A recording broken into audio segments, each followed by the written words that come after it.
Good morning, good afternoon, everyone. Welcome to our February Narcolepsy Nerd Alert, our Insurance 101. We're so excited to have you guys here. I'm Julie Flygare. I'm the president and CEO of Project Sleep. And we have Lauren. Hey, Lauren. Hi. Where are you joining us from? I am in Central Virginia. Awesome. It is nice and warm here today for a change. Wonderful. So Lauren's our program manager, and then we have a very special guest with us today, Megan. Hey, Megan. Hey, how are you? Good, good. Where are you joining us from? From Hanover, Massachusetts. Awesome. Yay. And we're so excited to have Megan Donnell here. And we are going to go ahead and I'll pull up the slides of today's broadcast. Let's see. Hopefully I will. They seem to have disappeared on me. Oh, here they are. Okay.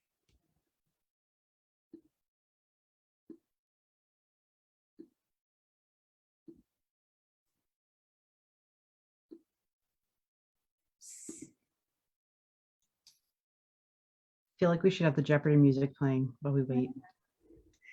Here we go. All right. So, Lauren. All right. So thank you, everybody, for tuning in today.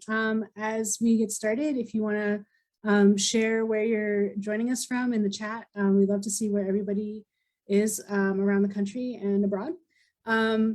If you'd like, you can share your brand of nerdiness and like, comment, and share the video so we can reach more people with it.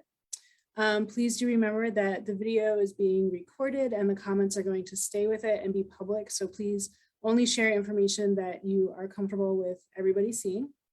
Please send in any questions in the comments and we'll try to get to them after Megan talks about health insurance today. And please just do remember that the Narcolepsy Nerd Alert broadcasts are for educational purposes. We can't give any medical advice. So if you have questions about your own medical situation, we ask that you would bring those to your healthcare provider. And after the broadcast today, we're going to be putting together a toolkit distilling all of the wonderful information that we'll be sharing and your comments. So look out for that coming soon. Awesome. Thank you, Lauren. Thank you guys for tuning in. We love to hear your brand of nerdiness. I was trying to think, what's my current brand of nerdiness? I think plants. Plants are my current brand of nerdiness, trying to keep my plants alive. So we have Megan here. Megan Donnell is the Vice President and Accounts Executive at Eastern Benefits Group and a division consultant with the Magic Foundation. And we're just so grateful that she's willing to talk to us today on a topic that is overwhelming, I think, for a lot of people and can be rather scary and filled with fear. So I think one of the best ways to handle our fear about something is to become educated and empowered. And so we're just so grateful for Megan for sharing her expertise with us today. Megan, do you want to take it away? Sure. So thank you for joining us. My name is Megan Donnell. I am a parent of a 19-year-old who has several different diagnoses, which is why I work for the Magic Foundation, but her most recent diagnosis was narcolepsy type 2 idiopathic hypersomnia. And she gave me permission to share that information. But one of the things I do in my daily life, I work in employee benefits and health insurance day in, day out. It's pretty much what I do all the time. And I've done several presentations before and thought it would be helpful. I'm hoping it will be helpful for you to understand medical insurance a little bit better, how to understand coverage, benefits, choosing a plan, what happens when you get your famous denials. I'm sure many of you know what I'm talking about, and steps that might lead you to success, and then any resources.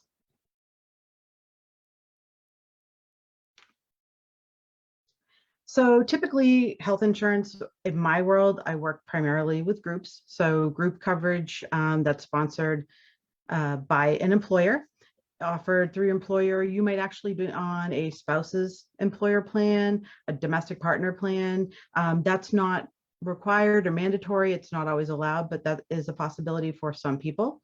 And then maybe you're not working or you're not on a group plan, you prefer a private pay plan, which is direct with the insurance carrier.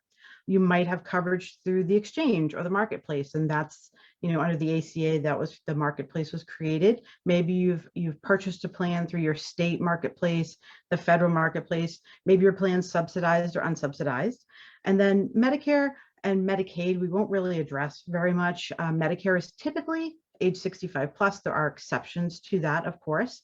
Younger individuals who have qualifying disabilities or conditions could qualify for Medicare, Medicaid, and CHIP. CHIP is just for kids, and Medicaid is in each state. It's partially funded by the government, but then each state also governs that. So you do have varying levels of coverage and availability based on where you live and what your income and family size is. Yeah, I think it's just important to just note for everybody, it's not that Medicare and Medicaid aren't important, and it could definitely be people in our audience that do have these insurance. But Megan, do you just want to explain quickly, why we're going to focus a little bit more on the employer programs today? Of course. So first of all, what I do is mostly group health insurance. I know about Medicare, Medicaid. They really are very specialized. So I'm not a specialist in those two areas.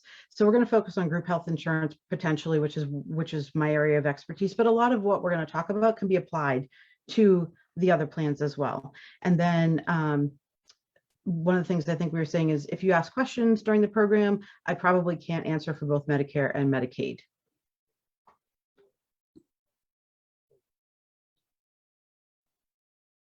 Okay, this is the most important thing when we think about how do I know what my plan covers. So first of all, medical insurance, it feels scary. This is not my first industry. I came from a different industry. When my daughter was very young, I realized I wanted to help others because I spent so much time working through her health insurance and switched to that. So I've been in this industry for over 15 years, and understanding what's covered can be very difficult and confusing. You might get a summary of benefits and coverage. These are pretty generic. They're produced by the insurance company, but everybody who has a group plan is probably familiar with this by now. They're very standardized.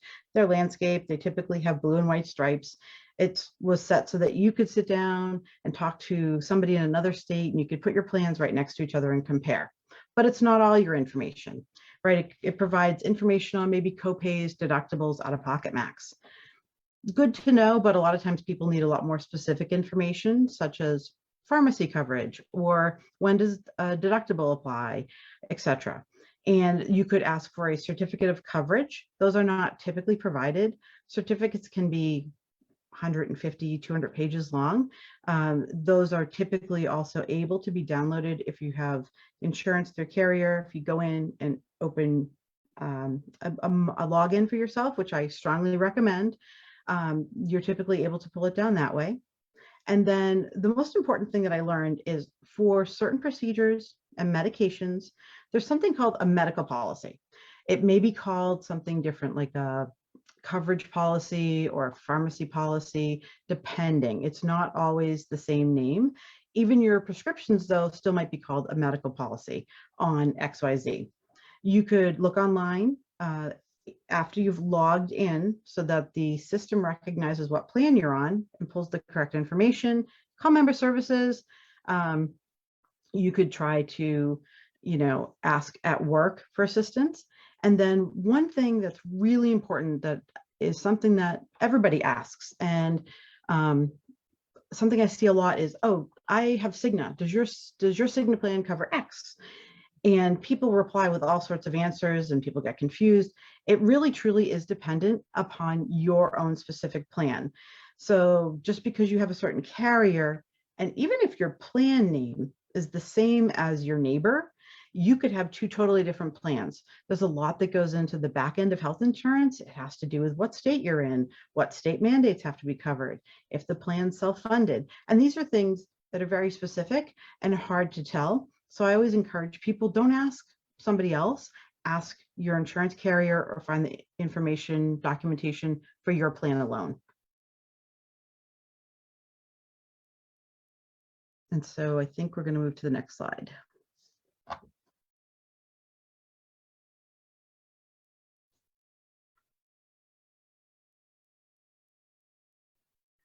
Sorry, Oops. I got frozen there for a That's second. okay. No worries. Let's try that again. I think my computer is not so happy with me. Here we go.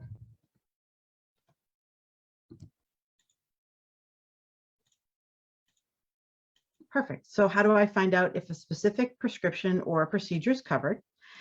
So again, the insurance companies typically have those medical policies in place for a wide variety of situations or medications that need prior authorization. And part of the education process today, and it's unfortunate, I have been doing this for a long time for a family member, and obviously some of you are doing this for yourselves. You might be here for a child.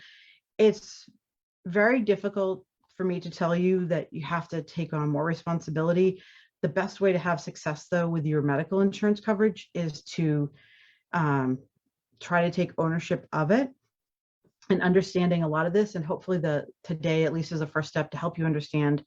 Some of you may be pros, but some of you may be new, helping you understand the wording to help avoid problems.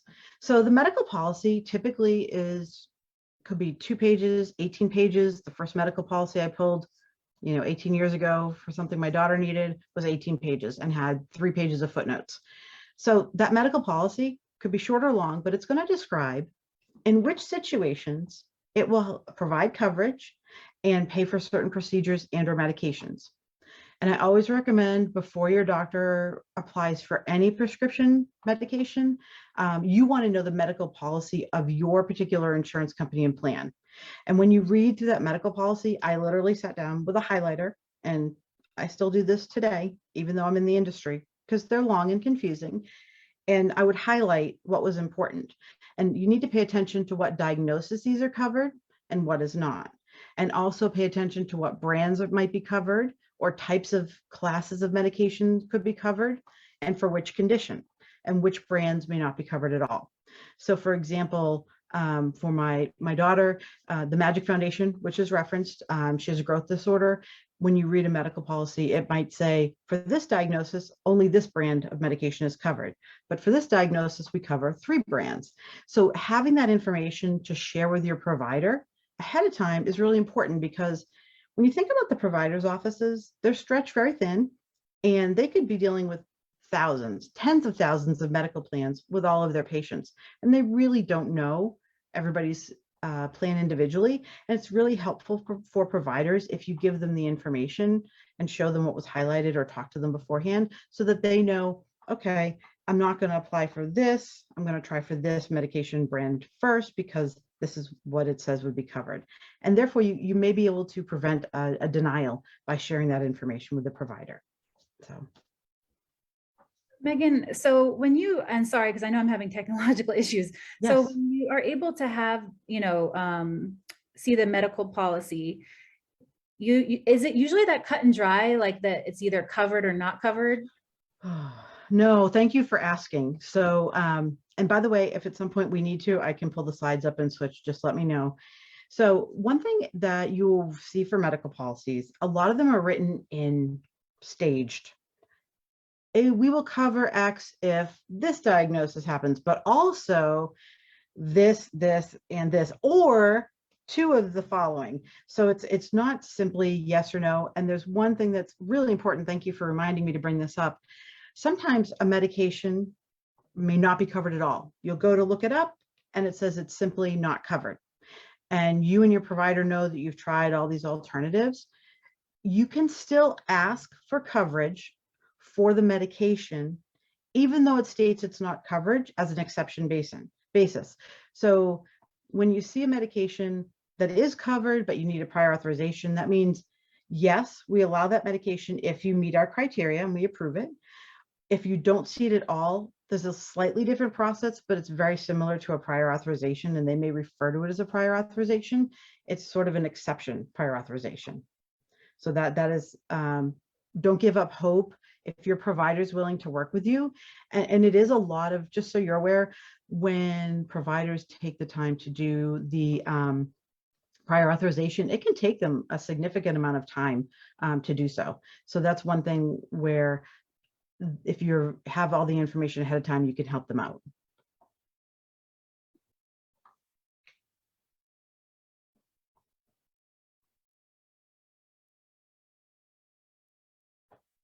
And I know if Julie is flipping through the slides right now, it looks like trying to get us back to where we were going.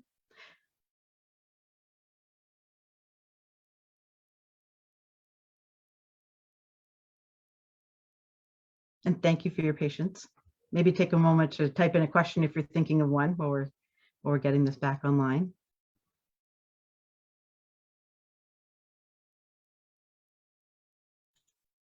Okay, so finding that medical policy.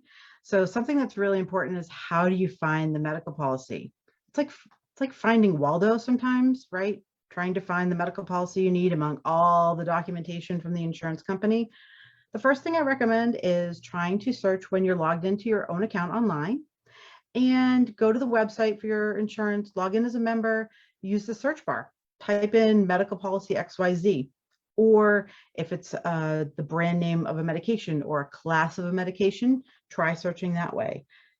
You could try logging in. If you can't find it when you're logged in as yourself, log out, go to the insurance company's main webpage, and sometimes they'll have icons that says member, provider, broker, etc. Click provider. That's sort of pretending to be a medical office. Sometimes they lock those sites up, but other times they'll put medical policies on there without you having to log in as a provider. So sometimes I'll try the provider website. If I can't do that, I might call member services and ask for the medical policy to be provided to me. You could ask if you have group insurance, you could ask human resources to help you get the policy, especially if the plan is self-funded, and you may not know if it's self-funded. And I'll just give a quick overview. Fully insured plans are plans that are offered to the company from an insurance to a company or organization from the insurance company, and it's purchased and they pay a fixed amount each month. A self-funded plan is a little bit different. It looks, walks and talks like a regular insurance plan. They have providers, networks, etc. But the way that it's structured with the funding, they can make changes and eliminate or add coverage. So human resources may be able to best help you if you know your plan self-funded and you can't get access to it online. And sometimes you could do all these things, ask, and have difficulty obtaining this. I myself had to call for a medical policy recently, and the member service rep was clearly very new and had no idea what I was talking about, even though I explained it to her. So expect sometimes that it's like looking for a needle in a haystack. Sometimes it's very easy, but once you find that policy, know the rules and use them to your advantage. So common terminology, these are 3 phrases that I think are very common, especially with prescription drugs. Prior authorization, step therapy, and dispensing limitation. Prior authorization, we sort of covered. It requires the doctor or a provider ordering a procedure or prescribing a medication. They need to show medical evidence and medical necessity, why you need this particular medication, et cetera, et cetera. Usually prior authorizations are good for a year. I've seen some for less, for 6 months. I've also seen some for in perpetuity, for 10 years. Be very cautious about reading. You typically get a written notification when the prior authorization is approved. I actually put the end date in my calendar and then a reminder a month earlier to remind my provider to start their paperwork for the prior authorization for myself or my child. Step therapy requires that you might try a lower tier or lower cost prescription drug before the higher cost brand is approved. And sometimes it's actually not a lower cost, but it's a preferred because they might buy it in bulk. For example, an expensive medication, if they focus on one brand, sometimes they can negotiate. So it isn't always, but typically it's a lower tier, lower cost. Step therapy typically applies to things like cholesterol meds. That's a very good example. And the new one, which I'm not really fond of, is ADHD meds. Those are very hard to titrate for kids, especially dosing and brand changes happen frequently. And the step therapy tries to have the provider pick from a group of medications on step 1 before the member moves to step 2. So here's a tip for you. Whenever you switch insurance companies, make sure that you are learning about these, because one insurance company doesn't tell the other one, hey, we approved this person for medication for 5 years. and they don't follow the same policy and procedures. So it's important to remember that that doesn't transfer with you, and the prior authorization and step therapy may apply to different medications for each insurance company. Dispensing limits not common, but occasionally it happens. If the FDA states that maybe something has to be limited for whatever reason, maybe 8 doses in a month and a doctor provides 30 doses, the provider can still prescribe 30, but the insurance typically will only allow the dispensation of 8 until the provider does a prior authorization. All right, so we'll move to the next slide. I think Julie had to take herself off, but can still hear us. And I can start the next slide while she's moving it. And it's about a new prescription drug trend that has happened over the past few years.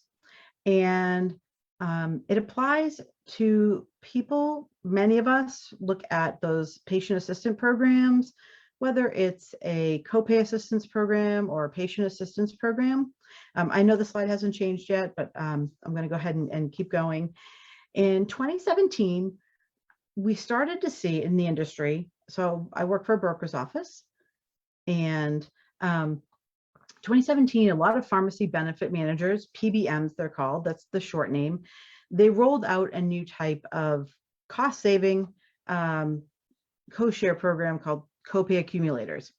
And some states have actually have legislation pending to make these programs illegal. And I'll just take a quick break. And if Julie, if you hear me and you want me to show slides, I do have them up on my screen as well. Let me know. Yeah, if you could try. I'm sorry, my computer is freaking out on me today. Not a problem. I'm going to go ahead and can you let me know if you see my screen now? Do you see the new RX trend? Yes. Perfect. Okay. So this copay accumulator program, that was just one name for it. I'm just gonna figure this out. Okay, sorry if I'm looking sideways. I should have moved it to my other screen. I'm gonna see if I can do that as well.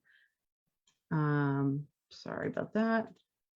So I'm just gonna swap the screen. I apologize for one quick second. Stop share, share screen. Okay, I think we're back. So with those accumulator adjustments, patients can receive the same amount of money they were receiving before from these programs, but the payments no longer were counting towards the patient's deductibles and out-of-pocket maximums. So this was very confusing because the insurance company, not all of them keep pharmacy in-house. So most of them work with these PBMs, pharmacy benefit administrators, CVS, Optum.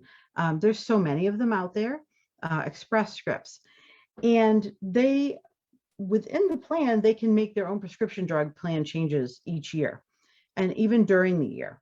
So this was one that was showing up, and it was something that sort of sprang out of nowhere. And we were hearing about employees calling our office saying, why doesn't this happen anymore? Why isn't, I'm getting $1,000 a month for a medication. How come it doesn't apply to my plan anymore?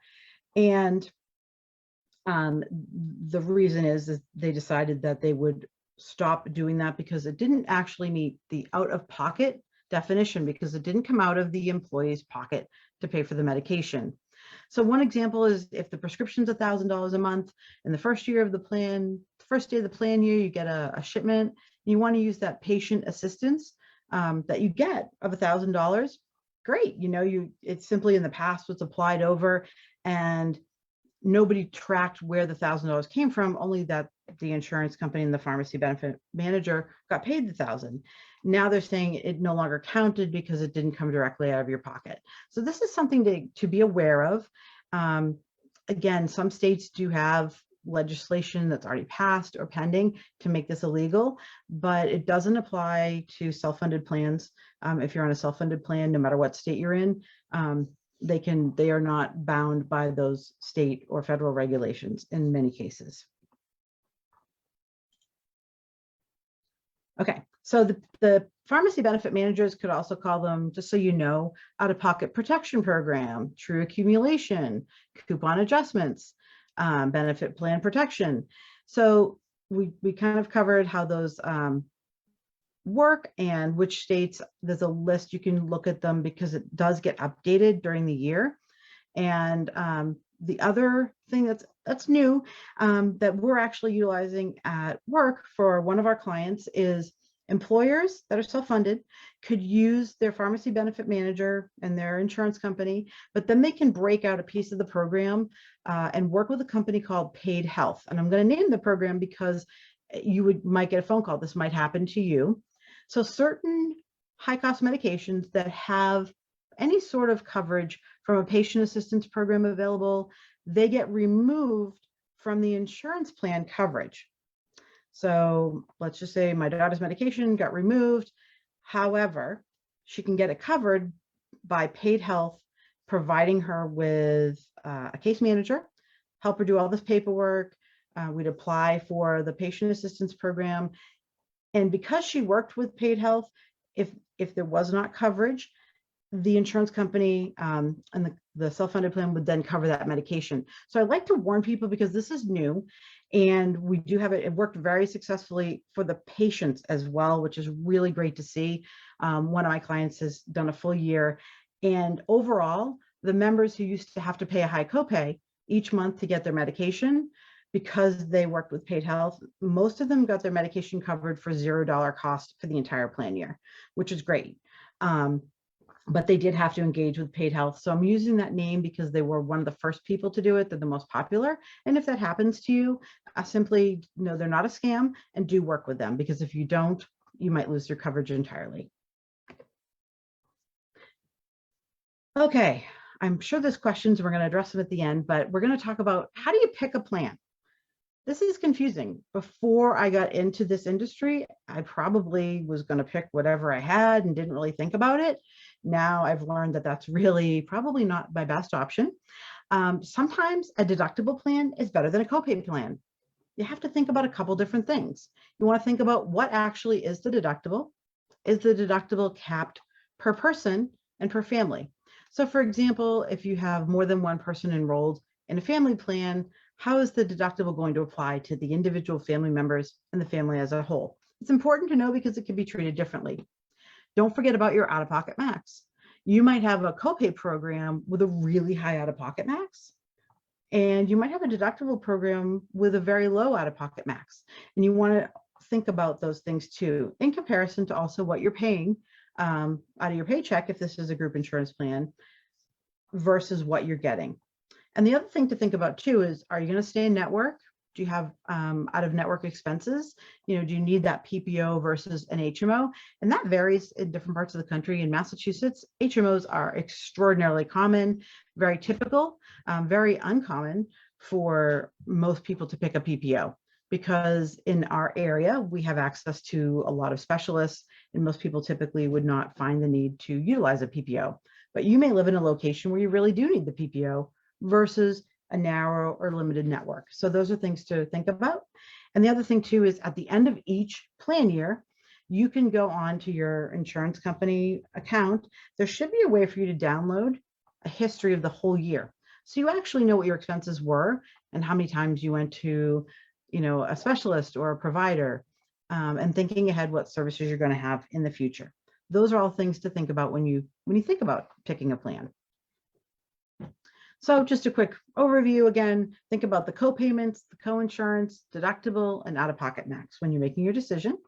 Hey, Megan. Yes. When you make those kind of decisions, as a very tired person myself, how do it seems pretty overwhelming. And I guess I've always kind of had this thought, well, I'll choose a expensive plan because I'm assuming it's just going to kind of cover more. Is that generally kind of true or no? It's a really great question. Thank you for asking. It is not always necessarily true.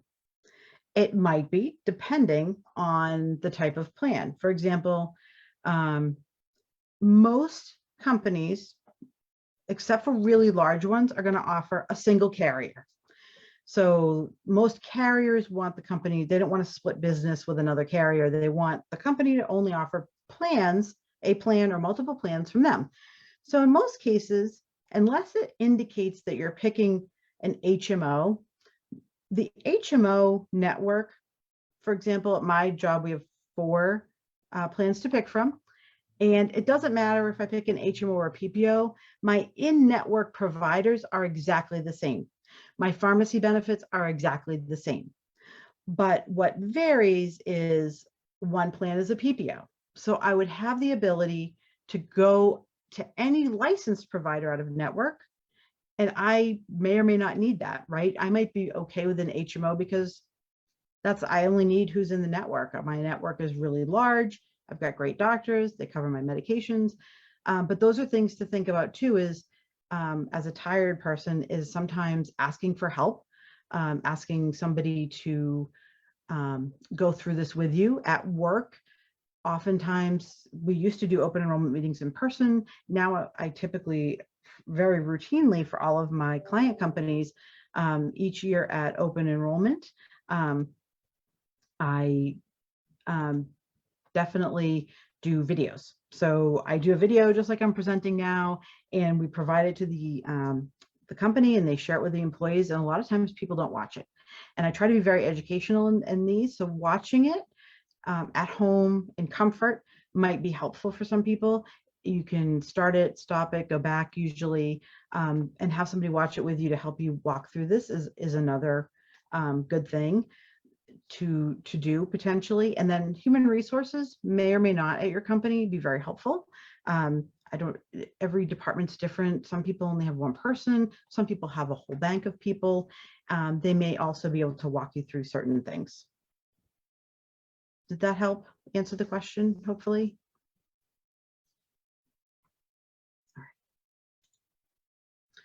So now you've gone through all of this. You've looked up your medications, you're on your plan, your provider goes to write a prescription, and you find out that it was denied.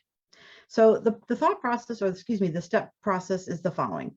The doctor generally initiates the coverage request with the insurance company. They can do a phone call or a fax.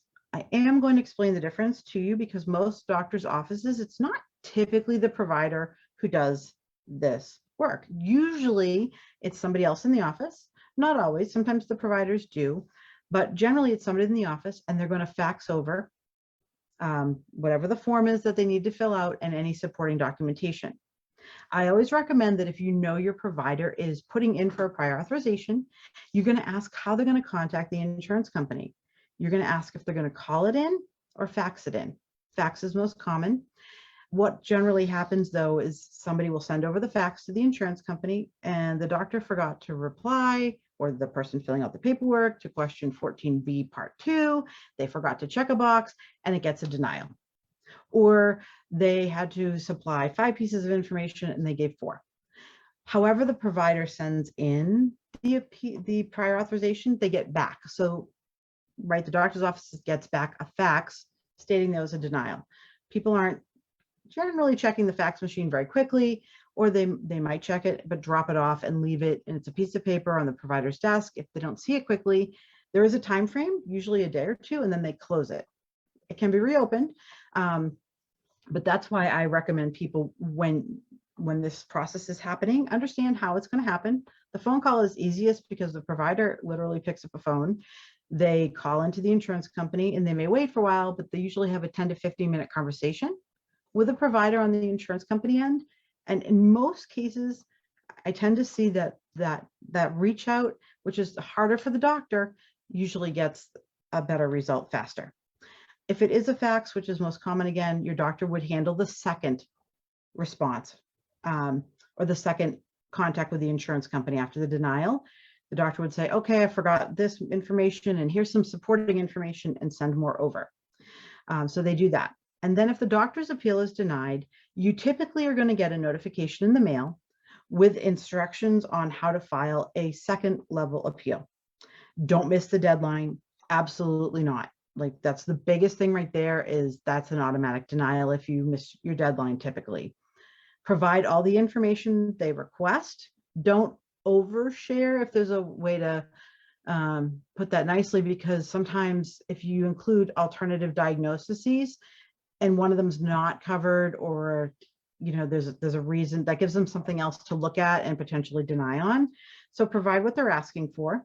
keep copies of all your information. Sometimes you can email the insurance company. With my current insurance company, and it doesn't help that I'm in a broker's office. Nothing is different for me. I am just a person with the insurance like everybody else.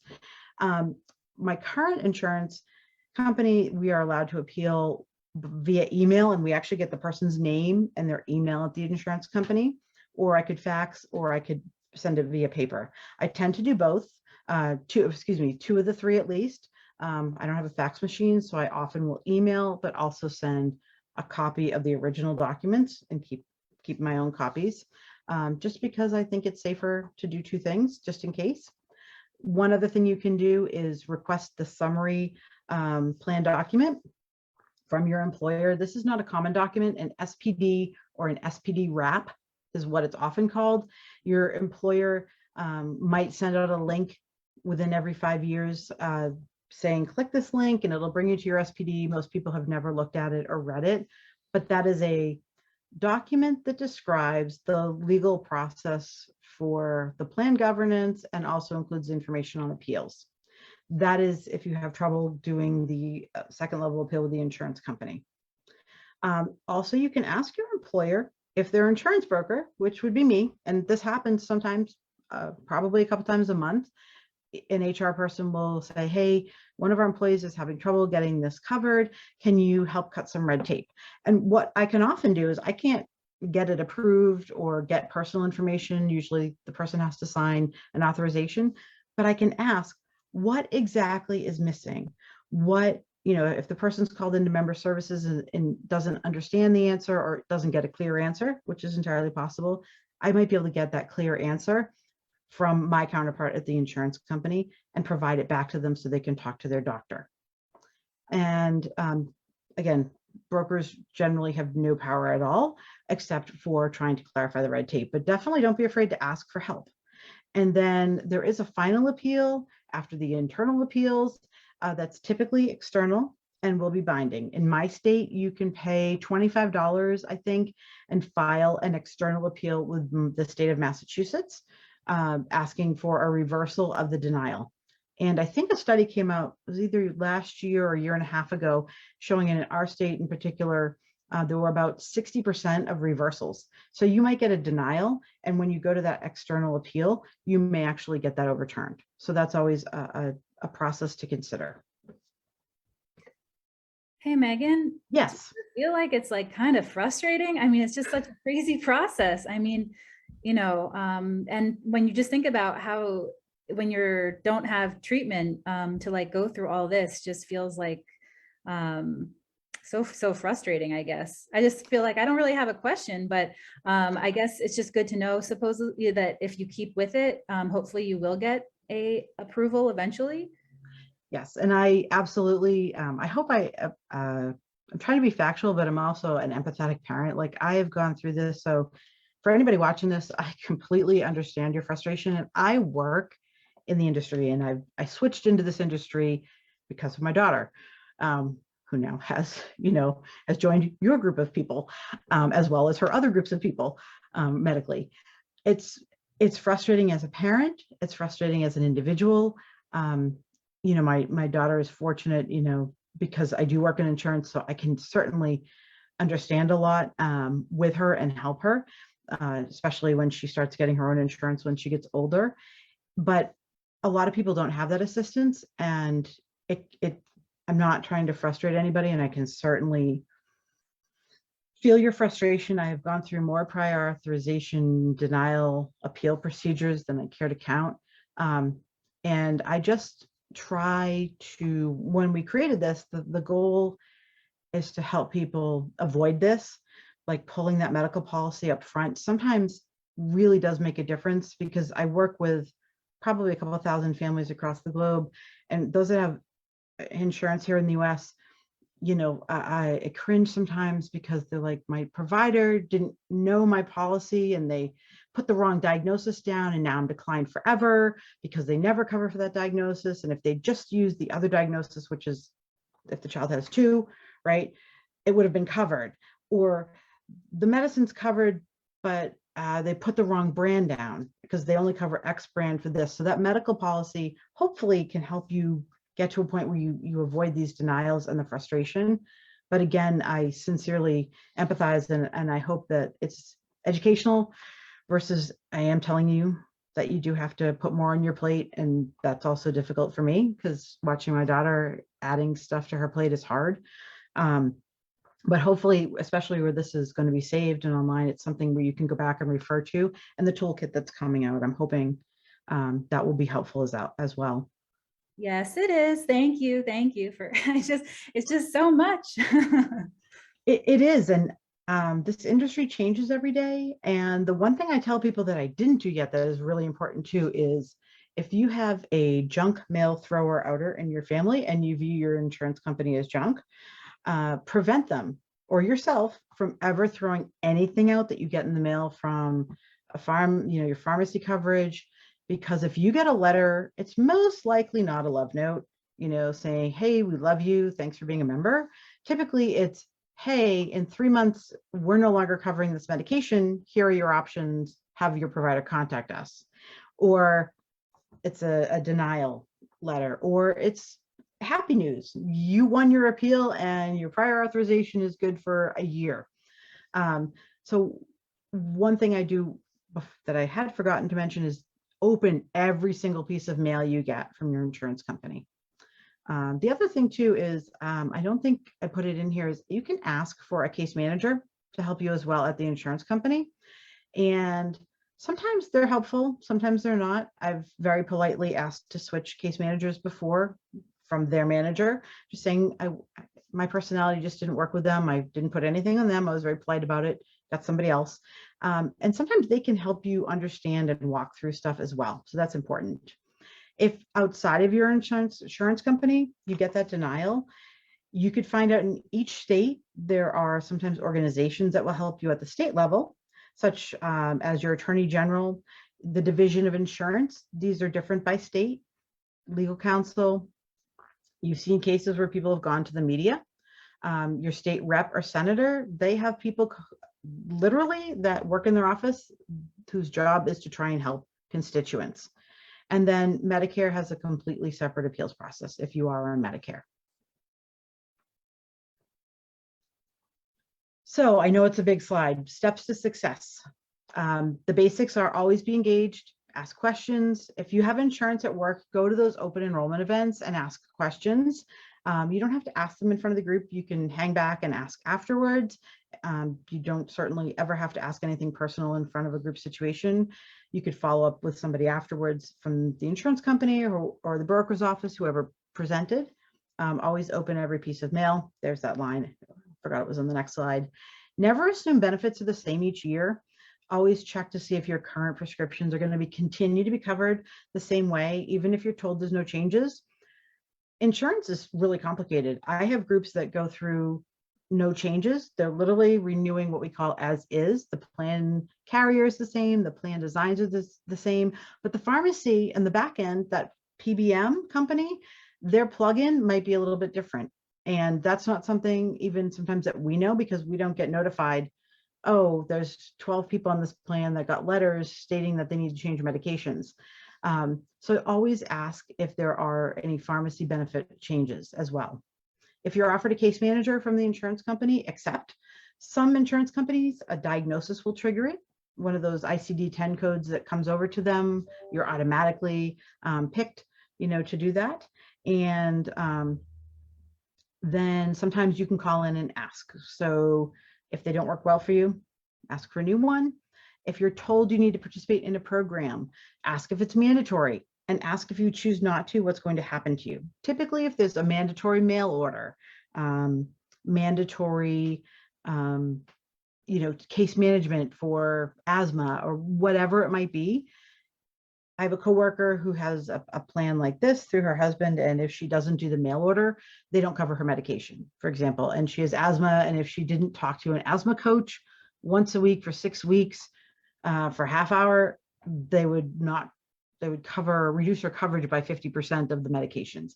So those are things, pay attention if you get those type of notifications or communications. And we talked about knowing your coverage before your doctor applies for certain services. Share that medical policy with your provider. Set yourself up for success the best you can, so that you can try and hopefully prevent, those denials later. And then document. Always buy a notebook.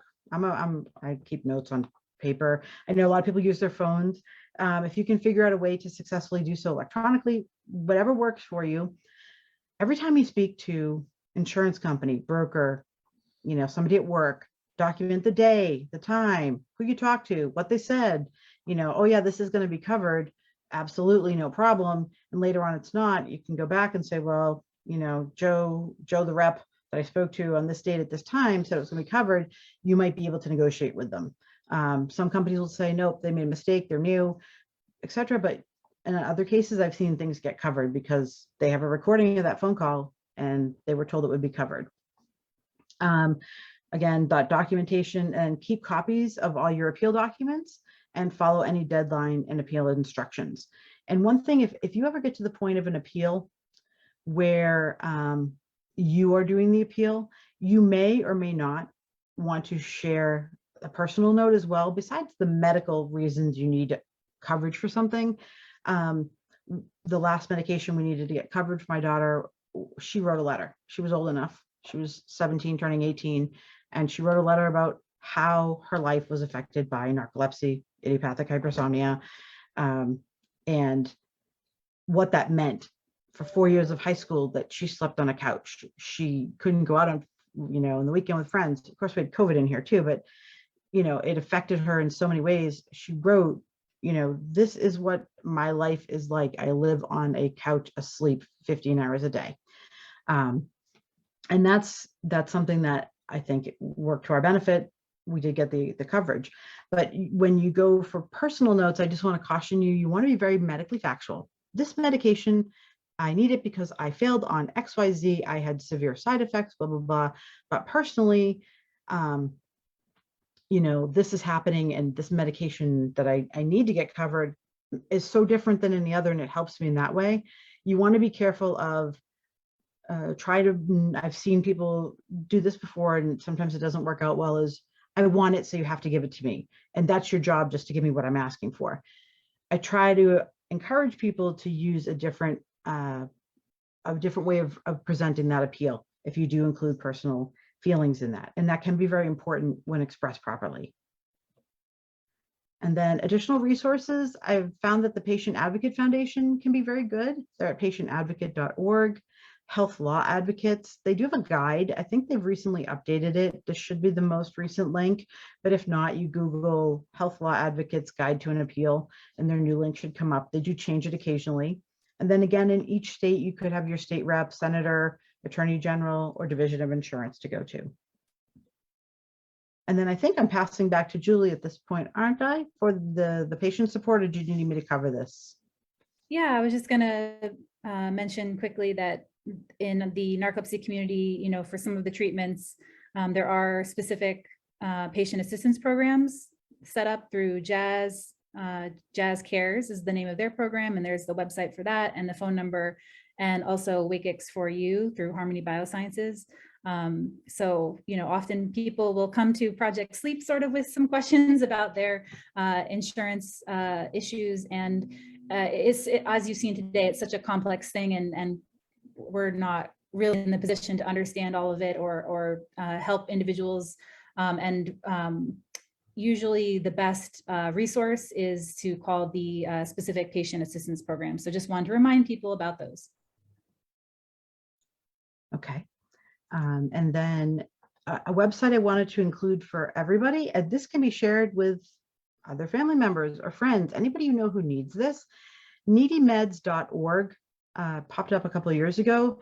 They consolidate a great number of links and resources onto one website. Education, webinars, how you can save on your medications, locate patient assistance programs. So Julie just gave you some great examples on the prior page, but maybe people that have different diagnoses that have different medications. needymeds.org is a great place for them to go as well, and utilize to help find assistance. And then patient organizations, Julie, should I pass this back to you since this is specific to you guys? Or I Yeah, can- sure. We just always like to remind people about the patient organizations that are out there. And specifically, the Hypersomnia Foundation has a wonderful section of their website that deals with insurance and disability. So we want to make sure to highlight that resource in particular. And the link is there, and we will have that in the toolkit. But of course, there are different organizations as well, Narcolepsy Network, Wake Up Narcolepsy, and around the world as well. Today, we're addressing the situation in the US, and every country is very different as well. Okay, and the thank you I'll leave to you, I think, too. For my part, thank you for attending, and I know we're going to open for questions. Do we want to do that before you go through this? How do you want to handle that? Yeah, Lauren, can you go ahead and take it from here? Yeah, so we did have a question. Megan, I know you can't talk very specifically about Medicare, but do you know if caseworkers are something that's available to people who have a Medicare plan? Or who they can contact to find out? They would contact Medicare. I do believe Medicaid, which is a different from Medicare, there may be opportunities for case managers for children. I'm not sure for adults. And then with Medicare, I don't think there's typically case managers, but you certainly could call Medicare itself. And if you have a supplement plan with Medicare, that would be your best resource, is if you've purchased a supplement, to go through them. Thank you. You're welcome. And thank you for sharing all this information. Oh, another question just popped up. Okay. So how can we encourage or motivate the doctor's office staff to stay on top of paperwork if portal messages and phone calls aren't working? Could an insurance patient advocate help with that? Or who could? So the provider's offices are different, right? Humans are different everywhere. Each provider offices I found has its own vibe. Some vibes I enjoy myself more than others, and I'm sure you agree. There are some offices that work better or have a designated person to handle this. It is difficult when the office is not responsive. I did find when my daughter was young, I kept during the year would drop off cookies for the night shift and coffee cake for the morning shift to thank them for always doing such hard work for my kids. And I was truly thankful. I don't know that that would always help, but they knew who I was, and they knew that I would show up twice a year with something for them, with a drawn picture. Those are for kids, obviously. It's a little bit different when you're an adult. I do find sometimes that if you talk to your provider, if you've had experiences in the past where things were slow and they say, oh yeah, my office is going to handle it. Sometimes if you talk to the provider, they'll come back and tell you, thanks for letting me know. I wasn't aware. And they might say something to the office, and it might be helpful. I did have a parent recently I was talking to who had this situation where the front desk wasn't helpful and the nurse line wasn't getting back to them, and nobody followed up in the prior authorization. So it expired and they had to reopen it. They drove in and without an appointment and said they would not leave until somebody acknowledged the fact that this had to get done. I don't know that that's always going to be effective, but I do know that this was literally a month ago. Somebody told me that they had done this. And sometimes things happen. I brought this to the attention of my daughter's sleep doctor, and it was difficult. Nothing was happening. Like the faxes were coming over blurred. They wouldn't do it any other way. They wouldn't scan it and email it, even though the person on the other end was willing to receive it versus a fax. And he said, I'm very sorry, but XYZ has happened. Somebody left and took a new job. The replacement passed away, unfortunately. They had all new staff, and literally it was a staff issue, and he knew it, but at least I understood because I asked him, and I did feel bad for bringing it up, but things were not happening. So I don't know if any of this is helpful. You may want to, if they're ignoring it, make an appointment, go see the doctor, or go when you know the doctor's going to be there and say that you need to speak with them for 5 minutes, see if they'll do that. And some offices may be helpful there and may not be. that those are my suggestions. It's hard. It's very hard. Yeah, it can be so frustrating. I know I took my doctor's office some chocolate for Halloween, and the next time I called to schedule an appointment, we got in right away. So I don't know if that's a real thing or maybe just my imagination, but definitely was easier the next time I called. And I don't know if that does it, but it may. Yeah, Like I don't making know. Yeah, no promises for sure.